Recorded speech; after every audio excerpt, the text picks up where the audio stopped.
as a society, we all kind of went back to that type of social hierarchy, where just like how cool you are is just dependent on like how much of a retard you have following you around at any given time. I just think that'd be pretty sick. Mozart, Chopin, Cat Williams, all amazing artists.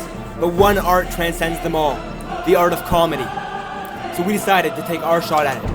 We trained our asses off, working day and night to get the best we could at comedy. And now we're here to show you what we did. We studied comedy, and now we're here to deliver. Now we have some rules, okay? Nothing sexual, nothing homophobic, and nothing racist. The rules are meant to be broken. Oh my God! We all wrote 6 jokes, and we put them in half. We don't know what we're reading until we get there. It's game time, baby. What's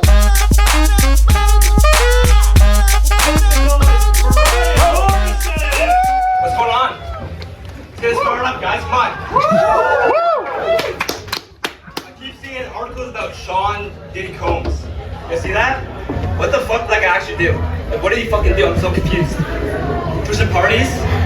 Asking people? We all do that. We all do that. What did he do? What did he do? I'm so confused. Seriously. I'm getting really into like, this is weird, like female-oriented porn. Like, you guys know this? Like, Vanessa? That kind of thing? It's like, it's kind of niche, but like, the interesting thing is, right? They actually focus on like, still the female body. Like, the camera's still in the female body, right? The only difference is, the men just grunt really loud. They're just going like, just so fucking loud. I'm like, I'll look you turn the volume off that one. But, so yeah, it's crazy to me, right? How many people are like so, just like vehemently against using the N-word, right? Well, they drop the R-word like it's nothing. Because the thing is, right? You say the N-word from like an actual black guy, it'd be like, hey, yo, chill, right? Say the R-word in front of the actually like mentally disabled people, just be like, look at these big, sad, dumb eyes. He's so hurt. So like, I'm not sure they really like measure up. You say. But yeah. So another funny story, right? When I was younger, right? I used to be in the bus and I'd see like the disabled seats, right? And I'd assume it was for actually like mentally disabled people because they smell bad. I don't know. Another crazy thing is, right? I'm in this one class where I learned that in the Middle Ages, they make like disabled people wear like these belts covered in bells, so you didn't come in. Let's bring that back. What do you guys think? Oh, Jimmy's coming. Hide your nuggets. That's low. I'm sorry, guys. I was thinking about this the other day. Like, imagine your name was Jeffrey Weinstein. I said, I'm gonna be like pretty bad, like, yeah. So last summer, I went to Thailand because my dad lives in Thailand. He's from London, but he lives in Thailand. And so I was sleeping on the couch. And so he like one night I was like sleeping there, and he looks at me, he's like, "Yo, Xavier, like, I'm having a friend over, okay? So I want you to pretend to be asleep." And I'm like, okay, like that's chill. I'm not gonna cop block my dad. Like, he can do whatever he wants, right? And I'm like pretending I'm asleep, and I hear the door open, and I like kind of like peek a little bit, and I just see the silhouette of like this like big fat Asian woman, and I'm like, damn, Dad, you're really cracking that. Like, I was a little disappointed, but like it's chill. So yeah, I'm trying to get into comedy because I feel like I'm kind of racially ambiguous. So I can kind of like pass with like saying anything, except the N-word. I'm good. All right, so yeah, this is my last joke. So basically, it's a thinker. So a devout Christian, a black Israelite, and a Jew all walk into one bar. That's all y'all like. Yeah, I thought it was a funny scenario, like. Enough, this blunt, I'm taking a puff. I'm starting to feel like it's us. Stand up ever? I'm pretty nervous. I feel like one of those little girls on Epstein's Island, just like, just looking up at like, looking up at Trump's fucked up dick for the first time. Yeah. I had a lot of Epstein jokes written down. They come to you really easily. It's an easy thing to joke about, but you know, by now, it's been a few years. I just feel like it's been done too many times, just like those little girls. Oh, brother, this guy stinks! It's a strong opening to a set, right? It's a good way to start.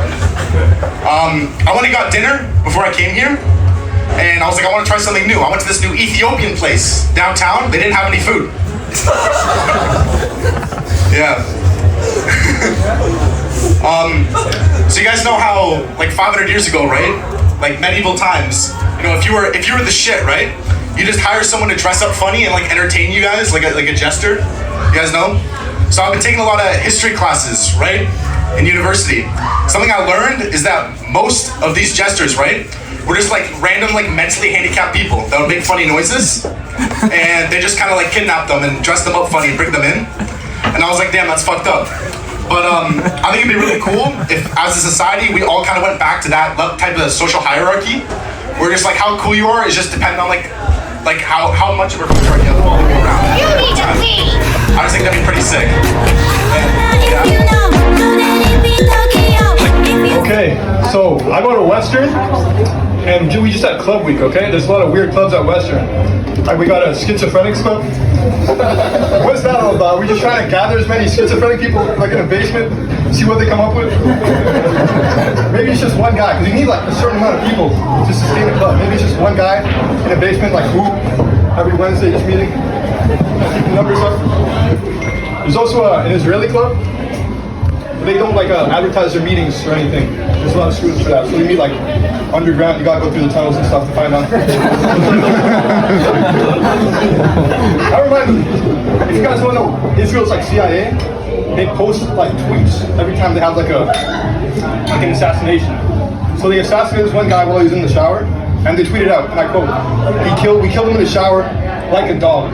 Now, after everything we've heard about these guys in the last year, wouldn't you just assume that's one of their customs? They just like, instead of bringing us to the backyard, just have a designated bathtub, shoot their dog, and like an open house. Like, here's the organ harvesting kitchen.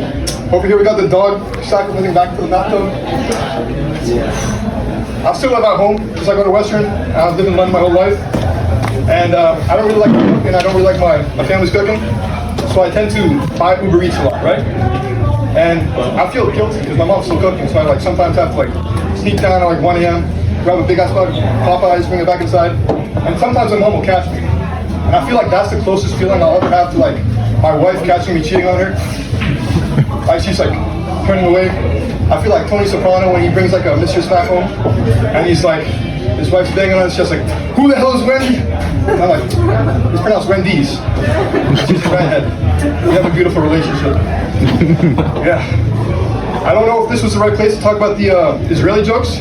It's a comedy club. And the weather's already pretty bad, so that's all I have. Such a fat fucking chud.